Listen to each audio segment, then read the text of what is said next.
Once upon a time, in a small village community, there lived a brother and sister, and they'd lived together since their parents had died some years before. Now, the thing that you should know is that the brother was completely blind. He'd been blind since birth and couldn't see a thing. However, he was unusually wise for his years, and people would come from far and wide to seek his guidance and his counsel on all sorts of matters, from matters of the heart to matters of politics to matters of how to grow their crops. And so the brother and sister lived together. Time moved on, and the sister became a beautiful woman, and from another village met a hunter, a fine, strapping young man, and they fell in love. And they married, and the hunter came to live in the house with the brother. And all was okay. One day, the brother said to his new brother-in-law, the hunter, "Please, would you mind taking me on one of your hunts? I've always wanted to go. I've always wanted to see what it's like, or to feel what it's like." But the hunter scoffed. You are useless. You're blind. You can't see. How are you going to hunt? You'll slow me down. And as you know, I need to hunt so that we can live. So I am sorry, but you'll have to stay at home. Well, the brother was a bit disappointed. But the next day, he asked again, "Would you mind taking me hunting? I've always wanted to go." And again, the blind brother was dismissed by the hunter. "You are useless. You have no sight. There is no way I'm taking you hunting. Imagine how slow I would be. And look, I've brought back all of this food. If you were with me, I would have brought back nothing." Weeks passed, and the brother continued to ask and pester the hunter, "Please take me hunting, take me hunting." And eventually the hunter gave in, said, "Okay, brother, you and I will go hunting tomorrow. And I will be gentle with you and show you kindness, because you are blind and useless." Great, great. The brother was so happy. He went to bed early, and early the next morning they got up and they were ready to go hunting. The blind brother took the hunter's arm, and they walked through the path of the jungle. The hunter told the brother where there were logs and stones and things to trip him up, and the blind man stepped over them and was careful on the path. All of a sudden he stopped. "Shh, shh," he said. "What's wrong?" said the hunter. "There's a lion up ahead, next to the path." The hunter was really shocked. If he'd come and stumbled across a lion, he would be in big trouble. "It's okay," said the blind man. "The lion's already eaten. He's just asleep next to the path. If we're really quiet, we'll be able to walk by him without disturbing." And that is what they did. The hunter was amazed that the blind man had known that a lion was sitting just round the corner on the path. And so they went on. Hours passed. And once again the blind man, "Shh, shh, stop, stop!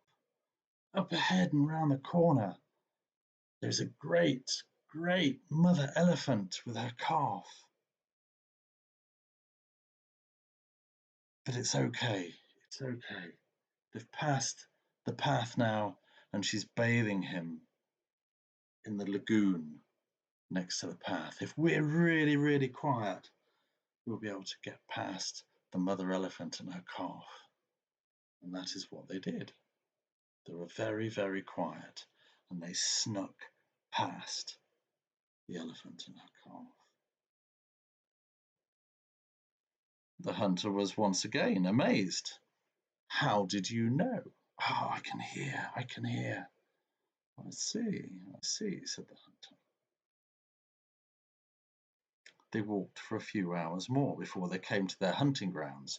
"Shh, shh," said the blind man. What now?" said the hunter. "There's a great hippopotamus on the banks of the river next to the path.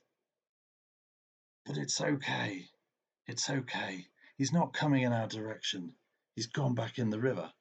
The hunter couldn't hear anything and was completely shocked, but indeed, as they walked past the curvature of the path, there was a great hippopotamus bathing in the river, eyeing them suspiciously. Eventually, the hunter and the blind man arrived at their hunting area, and they set 2 traps, one each, to catch whatever they could catch, and they would return the next day to see what was in their snares. They returned to the village and sat round the fire quietly, eating, and then retired to bed. The next morning they were both up with the lark. The hunter offered the blind man his arms. No, thank you," said the blind man. "I know the way. I can remember." And off went the blind man at a trot, skipping over the rocks and boulders and roots that would have tripped a lesser person up. In fact, he went so quickly that the hunter had difficulty keeping up with him. They arrived at their hunting area. No, you stay here," said the hunter, "and I will see to the traps." Obligingly, the blind man stayed where he was. The hunter went to the first trap, the trap that had been set by the blind man, and in it was the most beautiful bird. It had beautiful fire-red feathers, yellows, golds. It was gorgeous, this bird. And in the hunter's trap was a rather dull, grey, small-looking bird. The hunter took both of the birds out of the traps and was trying to decide which one he would give to the blind man. Naturally, he gave him the grey bird, and the blind man accepted the grey bird kindly. "Thank you," he said. And they began the long walk home in silence. The hunter began to realize that the blind man knew what he had done. And so he posed him a question. "Tell me, brother," said the hunter. "You are wise, people say, despite your blindness. But can you tell me why there's so much wickedness in the world?" Said the blind man. "There is wickedness in the world because people take what is not theirs without any thought." The hunter looked at the beautiful bird with its golden feathers.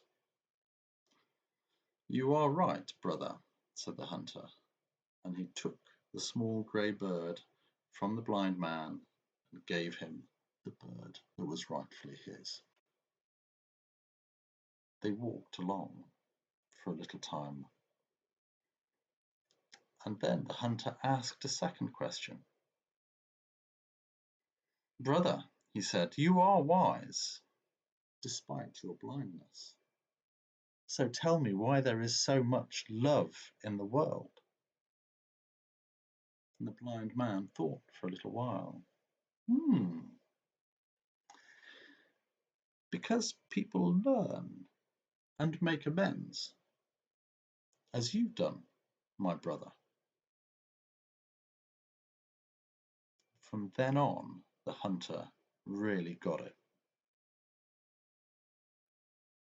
They went back to the village, and there was a celebration, because the blind man had been hunting and had managed to catch something, and they ate very well that evening.